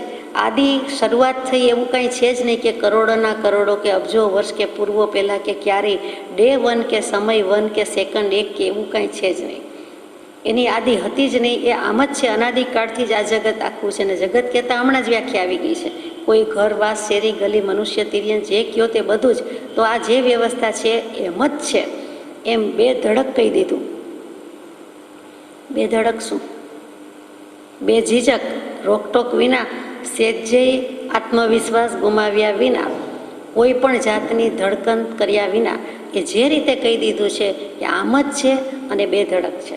બે ધડકપણું છે. શું કામ? પૂર્ણ આત્મવિશ્વાસ છે. પૂર્ણ આત્મવિશ્વાસ, પૂર્ણ શ્રદ્ધા ક્યારે હોય? પૂર્ણ જ્ઞાન પ્રગટ્યું હોય ત્યારે હોય કે છાતી ઠોકીને કહી શકે, ડીમ નાદથી કહી શકે, કેવલ જ્ઞાનના વાજા વગાડ્યા છે દેવો એને પછી કહી શકે છે કે વસ્તુ આમ જ છે, અમે જોઈ છે, જાણી છે, અનુભવી છે. આખા જગતની એક સમયની પરિણતિ જોઈએ છીએ ને જગત વિશે નથી જાણતા. પ્રથમ 3 કાળ મુઠ્ઠીમાં લીધો. પોતે જ લખે છે કૃપાળુદેવ એક પત્રમાં કે મહાવીર દેવે પ્રથમ 3 કાળને મુઠ્ઠીમાં લીધો. તો મુઠ્ઠીમાં લીધો એટલે શું? વસ્તુને ગ્રહણ કરી અને વળી મુઠ્ઠીમાં પકડી રાખી. હાથમાં ગ્રહણ કરી હોય તો હાથ હથેળી કહેવાય. આ મુઠ્ઠીમાં લીધી એટલે હાથમાં ગ્રહણ કરી લીધું અને મુઠ્ઠી વાળી એમ. તો મુઠ્ઠીમાં લીધો એનો અર્થ જ કે ત્યારે 3 સમયનું જ્ઞાન છે, 3 કાળનું જ્ઞાન છે. એક સમયની સમસ્ત સૃષ્ટિના જીવ કે અજીવ એ બધાની પરિણતિનું જ્ઞાન છે. ધર્માસ્તિકાય અધર્માસ્તિકાયનું પણ જ્ઞાન છે. એટલે હદ થઈ ગઈ. રૂપી અરૂપી પદાર્થ ગમે તે લાવો ને, you name it and he knows. તો કે એ જે કેવલ જ્ઞાન છે તે કેવું છે કે બે ધડક કહીને એમણે એમાં જોયું. કેવલ જ્ઞાન થયું, આત્માને જ જાણ્યો એમ નથી. એક આત્માને જાણતા સમસ્ત લોકાલોકને જાણ્યું, અલોક પણ જાણ્યું કે તેમાં આકાશ સિવાય કોઈનો પ્રવેશ નથી. ધર્માસ્તિકાય અધર્માસ્તિકાયની ગતિ, એન્ટ્રી, પ્રવેશ નથી તો બીજું તો કોઈ ક્યાંથી જ જઈ શકે? હોઈ શકે જ નહીં. એમ જેણે જાણી લીધું છે એવા કેવલ જ્ઞાનમાં એણે બે ધડક જાણ્યું છે એટલે બે ધડક કીધું છે. આ પૂર્ણ જ્ઞાન, પૂર્ણ વિશ્વાસ, પૂર્ણ શ્રદ્ધા. એટલે એમણે જોયું કે કોઈ દિવસ કોઈ જગ્યાએ કોઈ વ્યક્તિએ એક દુનિયા બનાવી એવું નથી. બ્રહ્મા, વિષ્ણુ, મહેશ એવું નથી. એવું કાંઈ બીજું જે પણ લાવો તે કાંઈ નથી. આ દુનિયા આમ જ છે. અનંતકાળ પહેલાં હતી, અનંતકાળથી છે, અનંતકાળ સુધી રહેવાની છે. એમ જ છે. એટલે કેવલ જ્ઞાનમાં જણાયા પછી 6 આરાનું વર્ણન કેવલ જ્ઞાનમાં જણાયા પછી લખ્યું. જ્યારે પ્રલય મહાપ્રલય થવાનો છે ત્યારે કીધું ત્યારે પણ જગત છે જ, વસ્તુ પૂતગલ પરિણય થાય છે, પલટન પામે છે, બાકી કાંઈ થતું નથી. અને જે કેટલાક જીવો બિલમાં જીવી જવાના બચી જવાના છે તે તો છે જ પાછા, અને પાછી સૃષ્ટિ થાય છે. પોતાના ભાવ કરે છે જીવ, શુભાશુભ ભાવ, એના આધારે આજે હમણાં વાંચ્યું તે બધું સર્કલ ચાલુ થાય છે. ઇન્દ્રિય વિષય કશાય સંસાર, પાછું જન્મ પાછું મરણ, એમ પોતે જ પોતાનો બ્રહ્મા, આત્મા પોતે જ પોતાનો વિષ્ણુ, આત્મા પોતે જ પોતાનો મહેશ. વળી શુભાશુભ ભાવ છેદતા છેદતા વિષ્ણુની જેમ પાલન કરે છે. જ્ઞાન અપેક્ષા એ સર્વવ્યાપક છે એટલે વિષ્ણુ કયો છે. પોતાના કર્મો પોતે જ બાંધે છે, સારા કે ખરાબ એટલે બ્રહ્મા કયો, વિષ્ણુ કયા, અને પછી મહાદેવ પણ કહી દીધા, શંકરે કહી દીધા કે શિવજી થઈ જાય છે. કર્મોને બાળીને ભસ્મીભૂત કરી નાખે છે, કાંઈ રહેતું નથી. ધ્યાન અગ્નિમાં, સ્વાધ્યાય અગ્નિમાં બધું બાળ નાખે છે, છેલ્લે કાંઈ રહેતું નથી, એટલે મોક્ષે જઈ શકે છે. એટલે પોતે જ મહેશ છે, કર્મનો પ્રલય પોતે જ કરે છે, તાંડવ નૃત્ય પોતે જ ખેલે છે. તો આ રીતે આત્માની વાત કહી છે. અને જગત અનાદિકાળથી છે જ, કોઈએ બનાવ્યો નથી, એટલું આપણને પણ પાકું કરાવે છે. બીજા દર્શન તે બીજા દર્શન, અને તેમાં આ વાત આવે એટલે તરત જ આપણને ગળથુથી ગર્ભથી મળેલું અને વળી કૃપાળદેવે ગળે ઉતરાયું હોય તે આડું આવે જ, સામે આવે જ, કે બીજું સ્વીકારી શકીએ તેમ છીએ જ નહીં, કે જગત છે જ નહીં, એણે જોયું છે, અનાદિ જ છે, આદિ થઈ જ નથી. એટલે કર્તાને ઉડાડ્યો છે કે તેમને કહેતા નહોતું આવડતું, ન કહી શકે કે આ જમાનામાં આ એક તીર્થંકરે બનાવ્યું, કે આ એક શિવજીએ બનાવ્યું, કે આ ઋષભદેવ ભગવાને બનાવ્યું, એમ નથી. વસ્તુ જેમ છે તેમ કહી કે ઋષભદેવ ભગવાન થયા હતા, એને સંસ્કૃતિનું સર્જન કર્યું, બધાને શીખવાડ્યું, ત્યાંથી લાખ પૂર્વ વર્ષ સુધી શીખવાડ્યું, અને પછી છેલ્લું 1 લાખ વર્ષ પૂર્વ સંયમ દીક્ષા કેવલ જ્ઞાન અને મોક્ષે ગયા. પણ કરતા નથી. જગત અનાદિ છે એટલે સાથે સાથે આ જગતનો કરતા કોઈ નથી. કોઈ એક વ્યક્તિએ, કોઈ એક પરમાત્માએ સૃષ્ટિ બનાવી રચી એમ છે જ નહીં. વિશ્વ વિધાતા બ્રહ્મા પોતે જ છે. કોઈ છઠ્ઠીના દિવસે લેખ લખવા આવતું નથી. 6 દિવસનો હિસાબ શું? ભગવાને એક ગતિમાંથી બીજી ગતિમાં જાય એનો જવાબ આપ્યો, કે એ જીવો ક્યાં જાય, એનું જ્ઞાન શું, એ વખતે એની ગતિ શું, સંજ્ઞા શું, આહાર શું, વિષય શું, કસાય શું, ઇન્દ્રિય શું, શરીર શું, એક વસ્તુ બાકી રાખી નથી. અને શબ્દોમાં કે સંખ્યામાં કેટલુંક આવે, ભાષામાં કેટલુંક આવે, છતાં બધું વર્ણન મૂક્યું છે. તે સર્વજ્ઞ પુરુષની વાત છે. તે પુરુષે કંઈ સર્વજ્ઞતાના ગુપ્ત ભેદ વિના કર્યું હશે. જગત અનાદિ કરતા પુરુષ કોઈ નથી. એ ક્યારે કહી શક્યા? તો કે પ્રથમ 3 કાળ મુઠ્ઠીમાં લીધો. જે પણ તીર્થંકર દેવ થયા તેમણે લીધા છે. કેવલ જ્ઞાન થયું છે, મુઠ્ઠી ખોલીને જુએ છે, મુઠ્ઠીમાં પકડ્યું છે કે આમ જ છે 3 લોક કે 3 કાળ, ખુલ્લમ ખુલ્લું કહી દઈએ છીએ. અને તે સર્વજ્ઞતાના ગુપ્ત ભેદ વિના, એટલે કે કેવલ જ્ઞાન થયું હોય ત્યારે કહ્યું છે, એમને કહ્યું નથી. 100 રૂપિયા પોતાની પાસે હોય ત્યારે 1, 2, 12, 97, 99 કે 100 વાપરવાની વાત આવે, એમનેમ નહીં. એટલે પોતે માયણું છે, રોકડું છે, રોકડેથી ધંધો છે. અને કેવલ જ્ઞાનમાં બિલકુલ રોકડું, સમયનું થાય છે. એટલે ક્યાંય ઉધાર નથી, ઉછીનું નથી, બીજાનું નથી, બહારનું નથી, એવું કેવલ જ્ઞાન. વળી નિર્દોષતા વિશે જ્યારે આપ વાંચશો ત્યારે નિશ્ચય એવો વિચાર કરશો કે પરમેશ્વર હતા. હવે કેવલ જ્ઞાન થઈ ગયું તો પાછું કદાચ જેકોબીને એમ થાય કે અચ્છા જ્ઞાનમાં આગળ, કે નંબર 1 પછી શું? તો કે માટે પરમેશ્વર હતા. કેવલ જ્ઞાન થઈ ગયું પછી કેવલ દર્શન થઈ ગયું તો ચારિત્ર પણ હતું સંપૂર્ણ, એટલે પરમેશ્વર કહેવાયા. નિર્દોષતા વિશે એટલે શું? તો કે અષ્ટાદશ દોષણ રહિત દેવ થયા ત્યારે 18 દોષને એમણે ફેંકી દીધા છે, તોડી ફોડીને ફેંકી દીધા, તદ્દન નિર્મૂળ કરી દીધા, ક્ષય કરી દીધો. કયા 18 દોષ? તો કે શિક્ષા પાઠ 8માં સતદેવ તત્વમાં આપણે વાંચ્યા હતા તે. વળી આનંદનજી મહારાજના સ્તવનમાં, મલ્લીનાથ ભગવાનના સ્તવનમાં આવે છે તે 18 દોષ. અહીંયા વિચારીએ ટૂંકમાં, છેલ્લેથી લઈએ તો 5 અંતરાય કર્મની પ્રકૃતિ, દાનાંતરાય, લાભાંતરાય, ભોગાંતરાય, ઉપભોગાંતરાય, વીર્યાંતરાય, એ 5 અંતરાય કર્મનો નાશ છે. 6 નો કષાયનો નાશ છે, હાસ્ય, રતિ, અરતિ, ભય, શોક, જુગુપ્સા, એટલે 5 નો કષાય ગયા. મિથ્યાત્વ તો ગયું જ છે, અજ્ઞાન ગયું જ છે, અપ્રત્યાખ્યાન ગયું જ છે, રાગ નથી, દ્વેષ નથી, નિદ્રા નથી, કામ નથી. આ 18 દોષ રહિત દેવ છે, માટે તેઓ પૂજનીય પરમેશ્વર કહેવાય છે, એમ સતદેવ તત્વમાં મૂક્યું છે. એ જ વસ્તુ અહીંયા આવી કે નિર્દોષતા વિશે વાંચશો ત્યારે નિશ્ચય ચોક્કસ તમે એવો વિચાર કરશો. નિશ્ચય શબ્દ એ બહુ મજાનો છે, નક્કી, નિર્ધારિત, ચોક્કસ, નિયત. નિતાંતયા ચિનોતી ઇતિ નિશ્ચય. એ બહુ એમાં રહસ્ય ભરેલું છે શબ્દમાં. આ જ્ઞાની પુરુષો જેમ તેમ શબ્દ લખે નહીં. એ પરમેશ્વર હતા. તમને એ નિર્ધાર થઈ જ જશે કે એ પરમેશ્વર હતા. કરતા નહોતો અને જગત અનાદિ હતું તો તેમ કહ્યું. જેમ હતું તેમ કહેવાય. કાળાને કાળું કહેવાય, ધોળાને ધોળું કહેવાય. એમને દેખાણું છે કે કાળામાં બધા કલર રહેલા જ છે, સફેદમાં પણ બધા રંગ ગૌણપણે રહેલા જ છે, આપણને લાગતા નથી એટલે. બાકી ખરેખર રહેલા છે. કેટલીક વખત બધાની વ્હાઇટનેસ જુદી પડે છે, તો જે તે વ્હાઇટનેસમાં પણ કેટલાક કલરનું કોમ્બિનેશન છે જ. એવી જ રીતે કાળામાં બધા કલર રહેલા જ છે. તો અહીંયા જેમ છે તેમ કીધું છે. એટલે કહે છે કે કરતા નહોતો સીધી સાદી વાત છે. એટલે કોઈ કરતા નહોતો ને નથી અને થશે નહીં. અને આમાં લખ્યું નથી, પણ મને પૂછવાનું મન થાય કે ધારો કે કોઈ એક ભગવાને જગત દુનિયા બનાવી, તો એમ પ્રશ્ન પૂછવાનું મન થાય કે એને કોણે બનાવ્યા? બરોબર, આપોઆપ જ છે. અનુત્પન્ન એવો આત્મા, તો એને કોણ બનાવે? કોઈ પણ પરમાત્માને કોણ બનાવે? અને બનાવ્યું તો આવું બનાવ્યું, આડેધડ, અવ્યવસ્થિત, કેટલાક સુખી કેટલાક દુઃખી, કોઈ જાતની સમાનતા નહીં, બધું ઇમ્બેલેન્સ. સુખી એવા યુગલિયા વૃક્ષ જેવું કે યુગલિયાના કાળ જેવું નથી, અથવા એવું ગમે નહીં. કેમ કે સુખ પણ પછી ધર્મ તો થાય નહીં, તો કલ્યાણ થાય નહીં, તો મોક્ષ મળે નહીં. એટલે એ ખોટું. તો કેમ આવું બનાવ્યું? એટલે કે મૂળમાં વાત એમ છે કે કોઈ એક વ્યક્તિએ, કોઈ એક કર્તાએ જગત બનાવ્યું એમ છે જ નહીં. એના અપક્ષપાતી અને કેવળ તત્વમય વિચારો આપે અવશ્ય વિશોધવા યોગ્ય છે. જેને કોઈ પક્ષપાત નથી, આ પક્ષ તે પક્ષ, પોતાનો પારખો એવો કોઈ પક્ષ નથી, અને પક્ષની કોઈ તરફદારી કરતા નથી, એવા અપક્ષપાતી અને કેવળ તત્વમય વિચારો, એના કેવળ તત્વમય વિચારો. માત્ર તત્વ જ ભર્યું છે, માત્ર આત્મા જ ગાયો છે, અને માત્ર આત્મા થઈને બેસવાનું, આરાધવાનું જ કહે છે કે આત્માર્થે કરવું, આત્મા વડે, આત્માએ, આત્માને, આત્મામાંથી આત્માનો મોક્ષ કરવાનો છે. એમ જે ષટકારક કહીએ છીએ, 6 વિભક્તિ લગાવીએ છીએ, તે જ કરવાનું છે. એટલે એને આત્મા જ ગાયો છે, તત્વ જ ગાયું છે. એવા જ વિચારો આપ્યા. એમાં વળી 9 તત્વના વિચાર આપ્યા. કેમ કે આ પાઠમાં લખ્યું છે કે 9 તત્વનું પણ આવું જ છે, ત્રિપદી જેવું જ છે. અને હવે આવશે તો એ જો વિચારશો વિશોધવા યોગ્ય છે. શુદ્ધિ કરવી, શોધવું, બંને એક જ છે. ચોખ્ખું કરવું એમ કહીએ એ શુદ્ધિ કરવી. શુદ્ધ ઉપરથી જ શોધ આવ્યું અને શોધ ઉપરથી શુદ્ધ આવ્યું. એટલે શુદ્ધિ અને શોધ બંને સાથે જ જાય. જૂનું જે કાંઈ હોય તે વધારે વધારે ચોખ્ખું કરતા જાય, શુદ્ધિ થતી જાય, એટલે નવી નવી શોધ થતી જાય. Necessity is the mother of invention. એમ બધું સાથે જ જાય છે, શુદ્ધિ અને શોધ. તો કે વિશોધવા યોગ્ય છે, વિશેષ પ્રકારે શોધવા યોગ્ય છે. શોધવું ટુ સર્ચ, તો વિશોધવું રિસર્ચ.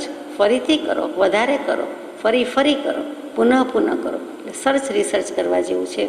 આપે અવશ્ય વિશોધવા યોગ્ય છે. જૈન દર્શનના અવર્ણવાદીઓ માત્ર જૈનને નથી જાણતા એટલે અન્યાય આપે છે. તે હું ધારું છું કે મમત્વથી અધોગતિ સેવશે. જૈન દર્શનના અવર્ણવાદીઓ, વર્ણવાન, સ્કિન, કોમ્પ્લેક્શન, બાહ્ય દેખાવ, રંગ, અહીંયા વર્ણ એટલે આપણે રંગ રાખીએ, તો અવર્ણવાદીઓ વર્ણ જેવો છે તેવો ન કહેવો, રંગ એ દેખાવે, બાહ્ય રીતે જે વસ્તુ જેવી દેખાય છે તેવી ન કહેવી, તેનું નામ અવર્ણવાદ. જૈન દર્શન પવિત્ર છે, ઉત્તમ છે, સારું છે, સાંગોપાંગ છે, શુદ્ધ છે, સાચું છે, એમ હોવા છતાં એને દેખાય છે એનાથી જુદું કેવું છે, એટલે કે ઓછું કેવું છે, અધૂરું કેવું છે, અથવા તો ખોટું કેવું છે, ઓછું વધતું કેવું છે, એનું નામ અવર્ણવાદ. અવર્ણવાદ એટલે નિંદા. કોઈના અવર્ણવાદ બોલવા નહીં, એટલે એની નિંદા કરવી નહીં. એ સીધો સાદો શબ્દ. સીધો સાદો અર્થ છે એની પાછળ શું રહેલું છે, તો કે હોય તેવું ન કહેવું. જે દેખાય છે સાચું છે પણ કહેવું નહીં, એટલે અવર્ણવાદી. એ જેમને નથી જાણતા, એટલે કે જે જૈન દર્શનને નાસ્તિક દર્શન કરીને કેટલાક ઘણી ટીકા કરનારા હતા. શંકરાચાર્યજી, દયાનંદ સંન્યાસી, મોરબી ટંકારાવાળા, તે દયાનંદ સંન્યાસીએ પણ એવું જ કીધું છે, દયાનંદ સરસ્વતી એવું કીધેલું છે, અને શંકરાચાર્યજીએ કીધેલું છે, અને બીજા અનેક મહાનુભાવોએ કીધેલું છે કે જૈન દર્શન નાસ્તિક દર્શન છે. આ પરમાત્માને ઉડાડી મૂક્યા, કોઈ કરતા નથી, અનાદિપ છે એમ માને છે, એટલે એ કંઈ ભગવાનમાં માનતા નથી, એટલે નાસ્તિક કહી દીધા.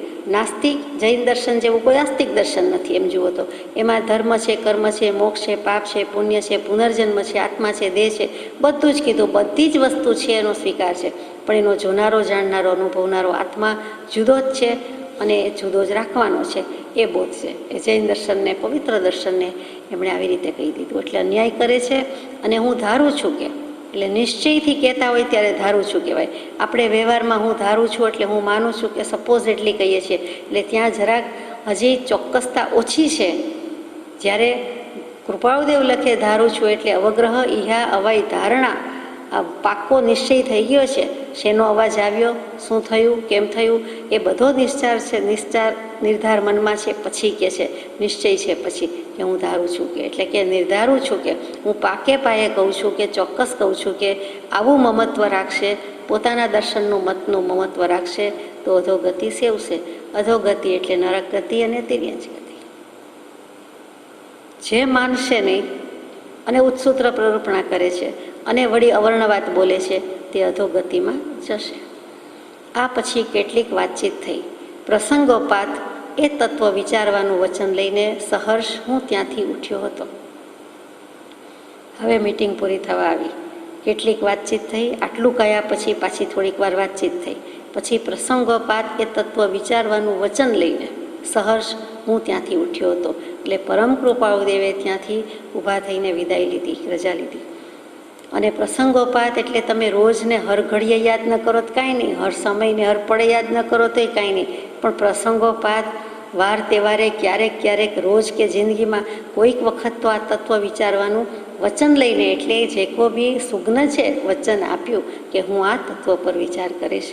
કૃપાળદેવે ચોક્કસ પૂછ્યું હોવું જોઈએ, કેમ કે લખ્યું જ છે કે આના ઉપર તમે વધારે વિચાર કરશો અથવા ઘેર જઈને ભૂલી જશો કે યાદ રાખશો કે વિચાર કરશો.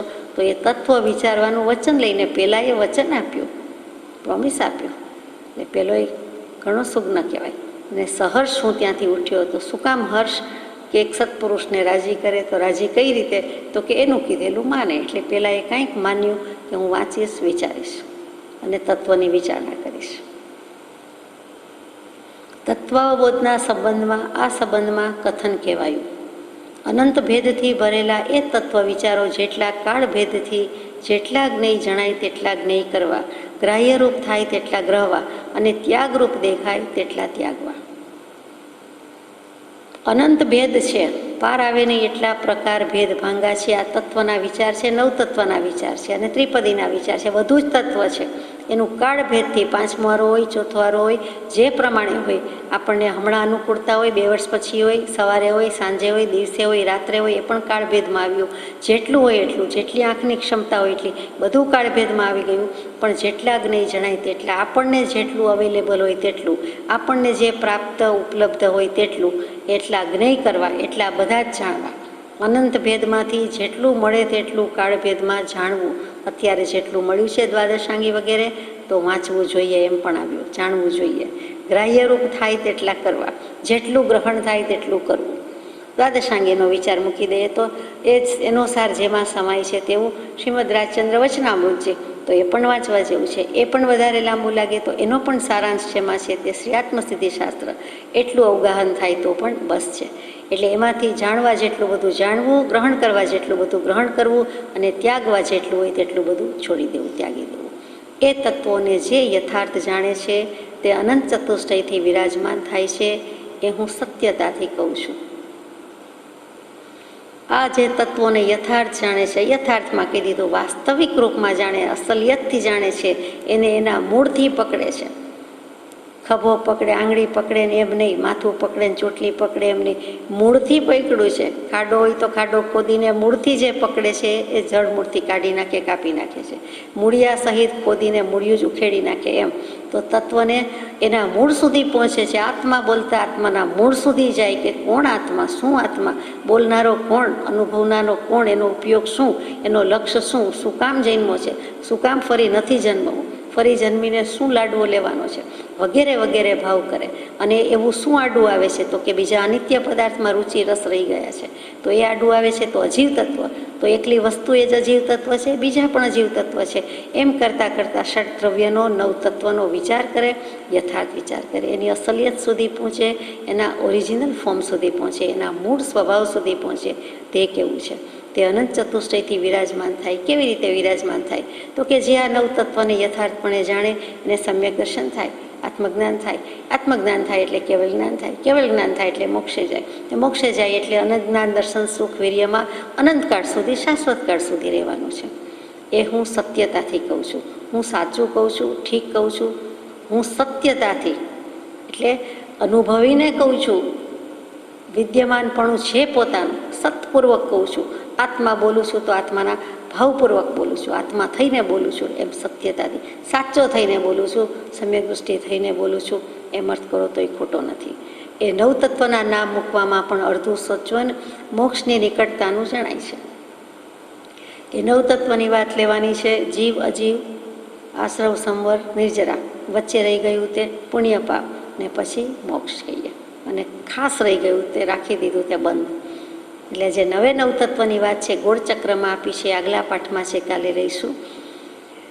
એટલે એમાં પણ કહી દીધું છે કે મોક્ષની નિકટ છે જીવને, ને મોક્ષને બહુ નિકટપણું છે. અંતમાં જીવ જીવરૂપી વિશ્વા સમજાવે જીન ભૂપ, મૂળ દ્રવ્ય શટ જાણવા શાશ્વત નિજ નિજ રૂપ. નવે તત્વની વાર્તા કઈ સંક્ષેપે સાવ, વિચારજો વિસ્તારથી કરવા સમ્યક ભાવ. સજાત્મ સ્વરૂપ.